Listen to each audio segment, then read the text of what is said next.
Hello everyone, welcome to my channel. We will learn today Hindi व्याकरण। आज हम लोग हिंदी व्याकरण जानेंगे। हिंदी व्याकरण से जो टॉपिक होगा वह होगा वाक्य के भेद, यानी रचना की दृष्टि से वाक्य के 3 भेद होते हैं। इससे हम लोग अवगत होंगे। सो वीडियो को स्किप ना करें, पूरा वीडियो देखें और अपने नॉलेज को इंक्रीज करें। अगर आप हमारे चैनल पर नए हैं तो जल्दी से चैनल को सब्सक्राइब कर लें ताकि हर वीडियो का नोटिफिकेशन सबसे पहले आपको मिले। अगर आप CTET की तैयारी कर रहे हैं, आने वाले UP TET की तैयारी कर रहे हैं, इसके साथ UP PGT की तैयारी कर रहे हैं, इतना ही नहीं, जितने भी गवर्नमेंट एग्जाम होते हैं जहाँ से हिंदी व्याकरण से क्वेश्चन पूछे जाते हैं, उसके लिए वीडियो बहुत ही महत्वपूर्ण है। तो हम लोग सबसे पहले जाने वाक्य क्या होता है, उससे अवगत हो जाए। तो भाषा की न्यूनतम पूर्ण सार्थक इकाई वाक्य कहलाती है। वाक्य तो आप जान गए, बट वाक्य के भेद कितने होते हैं? तो वाक्य के 3 भेद होते हैं। सरल वाक्य, रचना की दृष्टि से वाक्य के 3 भेद होते हैं: सरल वाक्य, मिश्र वाक्य और संयुक्त वाक्य। अब एक एक करके हम लोग ऑब्जर्वेशन करें, इसकी परिभाषा से अवगत हो जाएं। जिन वाक्यों में एक मुख्य क्रिया हो, क्या आप इसे गौर करें, एक मुख्य क्रिया हो, उन्हें हम सरल वाक्य कहते हैं। सरल वाक्य में एक क्रिया का होना आवश्यक है।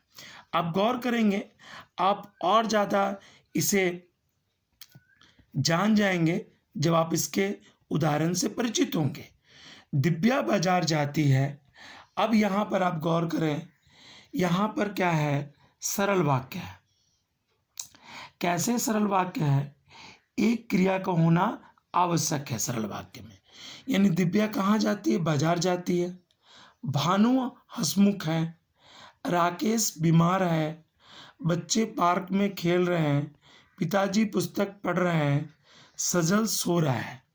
ये तो आप परिचित हो गए इसके उदाहरण से, बट परिभाषा से भी आपने परिचित हो गए थे, जो अभी मैंने थोड़े देर पहले आपको बताया। जिन वाक्यों में एक मुख्य क्रिया हो उन्हें हम सरल वाक्य कहते हैं। सरल वाक्य में एक क्रिया का होना आवश्यक है। एक और उदाहरण है, जूबी आज स्कूल नहीं गई। ठीक है। अब मिश्र वाक्य से आप परिचित हो जाए। मिश्र वाक्य क्या है, इसके परिभाषा आप जान लें। मिश्र वाक्य बताया जा रहा है वे वाक्य जिसमें साधारण वाक्य के साथ एक या एक से अधिक उपवाक्य हो। आप इसे गौर करेंगे, एक या एक से अधिक क्या हो? उपवाक्य हो, उन्हें मिश्र वाक्य कहते हैं।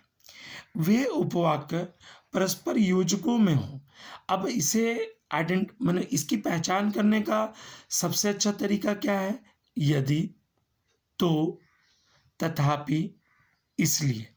अगर ये किसी भी वाक्य से जुड़े हों तो आप इससे वाक्य से परिचित हो जाएंगे और जान जाएंगे कि यह मिश्र वाक्य है। हम लोग सीखते हैं ना हिंदी में सिंपल सेंटेंस, कंपाउंड सेंटेंस और कॉम्प्लेक्स सेंटेंस, उसी तरह इंग्लिश में भी होते हैं। ठीक है। सरल वाक्य, मिश्र वाक्य और संयुक्त वाक्य। ठीक है। अब आप इससे उदाहरण से परिचित हो जाए। उसने जो परीक्षा दी वह 10वीं की थी। यहाँ गौर करेंगे, उसने जो परीक्षा दी वह 10वीं की थी।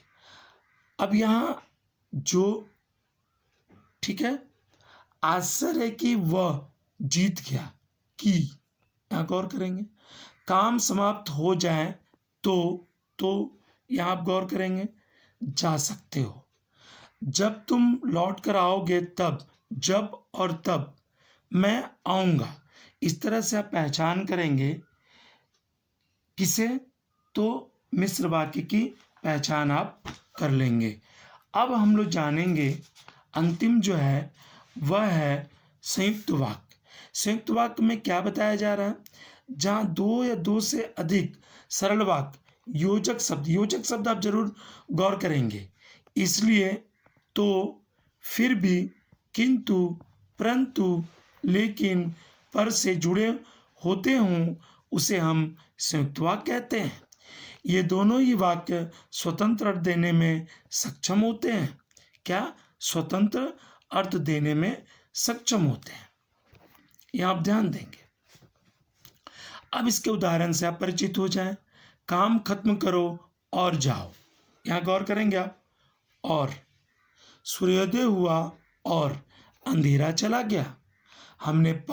हमने पानी बरसता हुआ देखा और घर में शरण ली। परिश्रम करो और सफलता प्राप्त करो।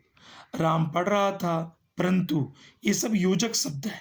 रमेश सो रहा था।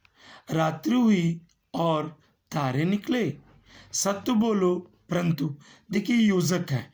इससे आप पहचान कर सकते हैं कि यह कौन वाक्य है। तो ये संयुक्त वाक्य है। कटु सत्य मत बोलो। सत्य बोलो, परंतु कटु सत्य मत बोलो। ओके, आपने यूनिट कंप्लीट कर ली। यदि आपको वीडियो पसंद आया, अपने दोस्तों के साथ शेयर करें। वीडियो लाइक करना ना भूलें। वीडियो देखने के लिए धन्यवाद।